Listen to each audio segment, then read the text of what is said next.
Last weekend, last Sunday, throughout the entire Catholic Church, throughout the world, and now this Sunday, we've had some readings from the Old Testament, the section of the Hebrew Bible called the prophets. We heard from the prophet Ezekiel. Tonight, a smaller one. These are lay people, not clergy. Amos is used. And of course, in the Hebrew Bible, the first chunk are called the Law, the Creation, the Ten Commandments, and the Prophets. That's how Jesus will always refer to the Hebrew Bible in his lifetime in St. Paul, Law and Prophets. There's more than that, but that's the meat and potatoes of it. Now, if one thinks very carefully, the prophecy and prophets are not something way back in the past that is old-fashioned and out of touch. We will always need prophets, even now of one type or another, to protect us from the evils that roam through the world, not just in religion, but in other places. You may not call them prophets, you may call them whistleblowers or people who are challenging that, but someone's got to stir the pot when they see wrong. So last week, Ezekiel was described very briefly. We didn't hear the whole message. That's the whole long section of Ezekiel. But it was the point where God sent him with the message, "Tell my people," God said, "is it you tell them, thus says the Lord." Which means it isn't Ezekiel speaking anymore. It's God. Same thing happens to Jeremiah, Isaiah, and even this part today, Amos. The people did ignore the warning, and terrible calamities befell the chosen people. So the prophet's trying to be God's agent to wake people up before the disaster happens. And this is what's added there today and last week to every prophet. They don't like the job. God says to Ezekiel, whether the people heed you, pay attention, or push you back, they still will know that a prophet has been among you. It's very important when people have been warned and ignored, they wake up later saying, we were told about this, and we must be incredibly stupid or arrogant. Now, the same experience happens in this brief reading to Amos. Amaziah, Bethel is one of the holy cities in Israel, the chosen people, and Amos is not clergy. So the clergy guy gets really ticked off that a lay person is telling them they ain't doing religion right. So Amos is criticized and literally told to get out of town. Even the king's upset with you. He explains, though, Amos does, that he's not a member of the clergy. He's a forester, runs a huge orchard of sycamores, and he's also a shepherd. He lives off the land. He's got a good income. Agriculture is his business, not theology. But God chose him to be the spokesman. So it was not his idea to speak to the chosen people about their sinful ways. And Amos said it this way, "The Lord took me from following the flocks, from dressing the sycamores, and said, 'Go, prophesy to my people, Israel.'" Now notice the opening prayer of the Mass. The Church constructs it, composes it, I don't, and it kind of sets in a general idea. So whenever you want to pray, if you had access to the opening prayer of the Mass, or any of them, it really is a very brief prayer, but it does suggest your spiritual life, to deepen it. Very simple prayer, right from the readings. "O God, you who show the light of your truth to those who go astray," well, that's all the prophets, Amos, Ezekiel, "to those who go astray, you want to wake them up so that they may return to the right path." There it is. That's prophecy. Then and now. "Give everyone, us, who, for the faith we profess, are called Christians," we're now being sucked into the prayer. It's not just those guys. "Give us who are counted Christians, who are called Christians, to reject whatever is contrary to the name of Christ." We're going to get to that in a minute about people who are Christians, in particular who are Catholics, who act contrary to the name of Christ. Okay, and contrary to anything that gives honor to the name of Christ, the Christian faith. We don't want hypocrites there. A prophet, though, is necessary for religion to be true, authentic, and not fake or phony. People leave the church or quit religion because they think it's just a show, or some people are hypocrites. Scandals would help cause that terrible thing. But prophets are necessary because God is the author. He writes their speech. They speak what God tells them. They shout or proclaim warnings when they see true religion collapsing. They do it in every age. There has not been a period in time when we needed prophets or they appeared on the scene, whether they were ignored or not. The prophet summons people to take their religion seriously. A prophet does for religious people, this is how I explain it to younger kids, the prophet is to religion what a smoke alarm does in your house. It screams a loud noise to tell you something's wrong here, or a carbon monoxide alarm to save people's lives. Throughout history, there have been many prophets sent by God. I mentioned a few. None of them cared for the calling. Some of them almost refused to, but then were encouraged by God to follow it because they knew how unpleasant it's going to be. They did what God asked. Most were ignored. Some were followed. Many were put to death by the mob, or worse, put to death by the religious leaders, silenced. Believe it or not, each of us here are called by God in some way to be a prophet in our own times, depending on circumstances and opportunities. God gives to us at opportune times the ability to see the truth, as the opening prayer suggested, to recognize dangers, especially a moral danger, and to summon people somehow to avoid the evil that can infect us. Usually the prophet's not the one who fixes the problem because he or she doesn't have the power to fix it. But if no one knows there is a problem, even the ones who have the power to fix it won't even recognize the danger. So a prophet, as Amos was called, a visionary. They see things other people don't. It's a gift, you might say, from God. And some of you may have it at different times in your life. But if you have the gift, it's going to make you a little unpopular and uncomfortable because your conscience is urging you on, and you almost can't resist it. There's one section in St. Paul himself, the great super apostle, who began his masterpiece to the letter to the Ephesians tonight. And he talks later about the fact that, being an apostle of Jesus, a prophet for Jesus, proclaiming the Christ to people who don't want to hear it, he says, I really don't want to do this. I suffer for the gospel, the good news. And yet it's built, I'll explode if I don't do this. I have to do it to have a fulfilled, meaningful life, So I just can't walk away and ignore it. I have to do this.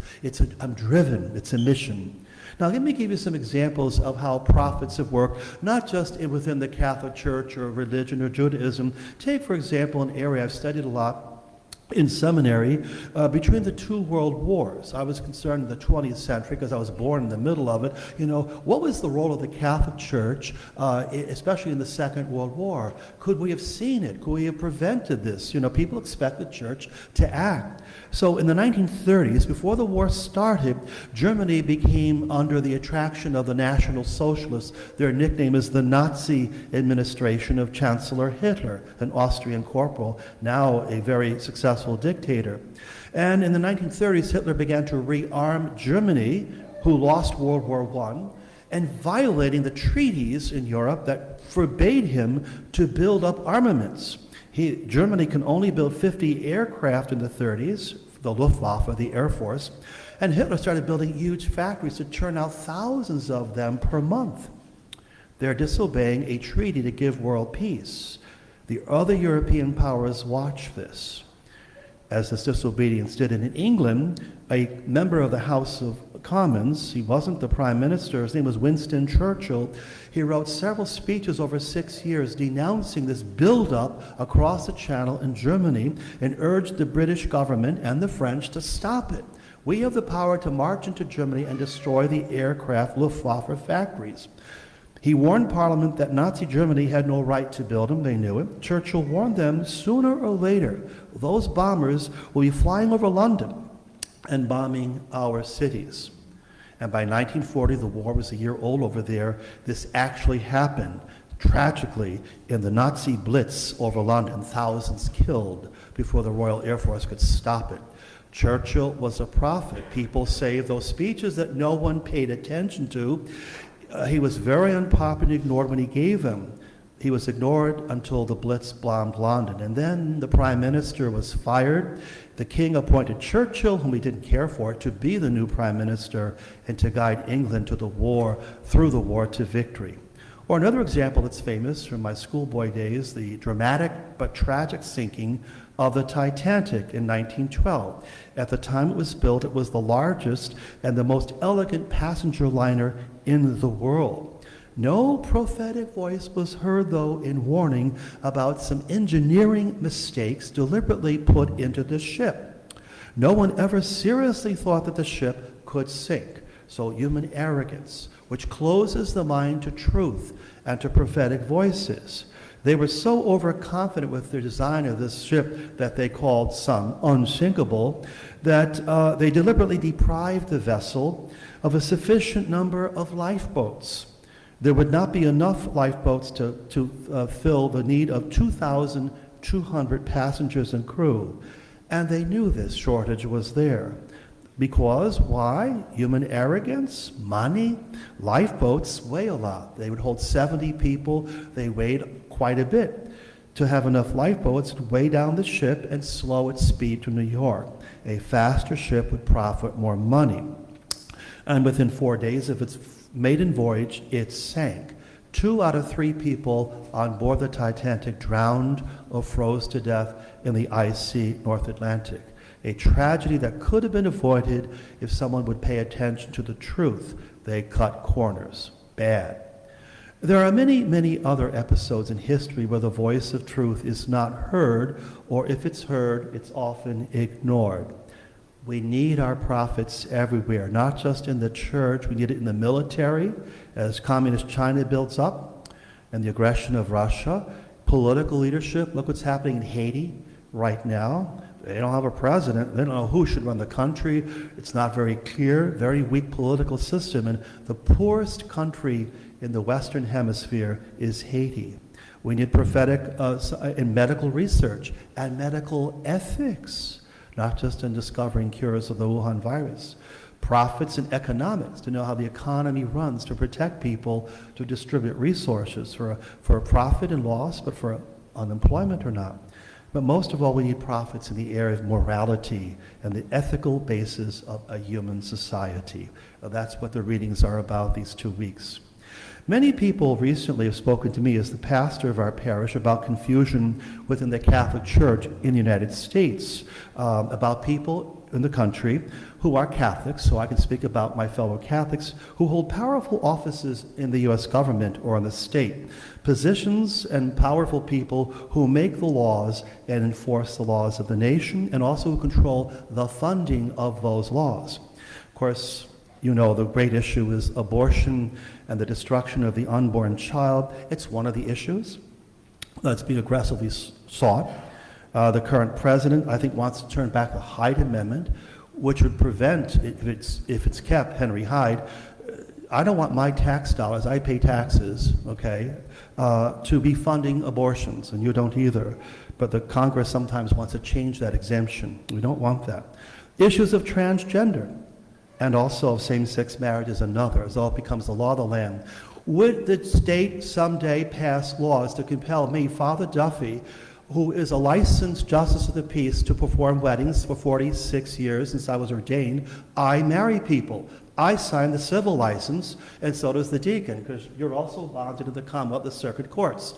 All ministers and rabbis marry people if they're registered at the courthouse. What if the courthouse says you can't marry anybody unless you're also going to marry same-sex people? Will they pull my license away or not? That could happen. You know, you've got to watch this movement of some kind of immorality. And there's a confusion of the prophetic voice in the church at our leadership level.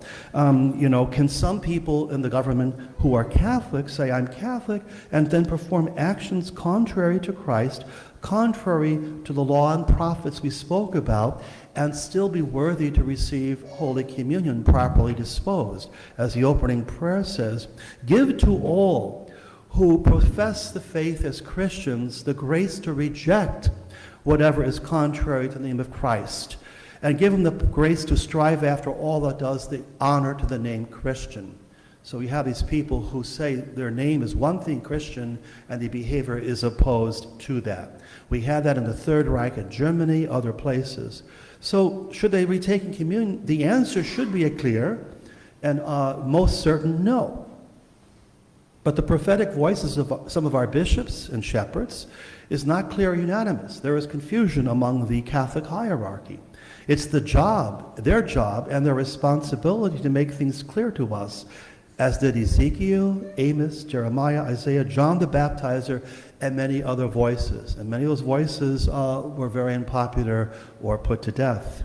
And then recently, this past week, some of the parishioners approached me about the school board meeting recently in Louisa County. Now, I wasn't there. I wasn't even invited to it, but they were concerned. So I spoke to some and said, well, go and find out what happened. I think the issue was tabled. I was not in attendance. I haven't heard the real results, but the issue to be discussed, which annoyed me and the parents, concerned that the restrooms of the middle and high school could have an optional use by the students there. They would decide for themselves, those who are minors, who could choose to go to which bathroom according to their own sexual preference. You know, if I stated it correctly, I hope so, we'll find out when the Central Virginian comes out. If this motion passes and children can go to any bathroom they want, you know, what happens when the locker rooms are next? When boys can take showers in a girl's locker room because they think they're girls and so on. So we do need the prophetic voice, here, there, and everywhere. Brave people who have a conscience informed by God, not by their personal opinion, a conscience that acts not out of violence, out of respect, in a peaceful way to change the hearts and minds of people to the way that God called Amos, Ezekiel, many others, and many of us here to this very day.